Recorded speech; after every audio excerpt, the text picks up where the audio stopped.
आपको क्या लगता है हमारी पृथ्वी पर पहली बारिश कितने साल चली होगी? तो दोस्तों जवाब है 10,000 साल। दरअसल हमारी पृथ्वी अपनी शुरुआती दौर में बेहद गर्म थी और इस बेहद गर्म पृथ्वी पर पानी अपने तरल रूप में रह नहीं सकता था, और फिर भी कई सारे एस्ट्रॉइड्स पृथ्वी पर गिर रहे थे और यही एस्ट्रॉइड्स पहली बार पृथ्वी पर पानी लेकर आए थे। और यही पानी पृथ्वी ज़्यादा गर्म होने की वजह से बादलों में स्थित था। कई लाखों सालों बाद पृथ्वी ठंडी हुई और इन बादलों में स्थित पानी बारिश के रूप में पहली बार पृथ्वी पर गिरने लगा।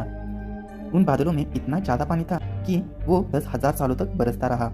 उसी बारिश से झील बने, तालाब बने और फिर नदियाँ बनी और तो और हमारे विशालकाय महासागर बने।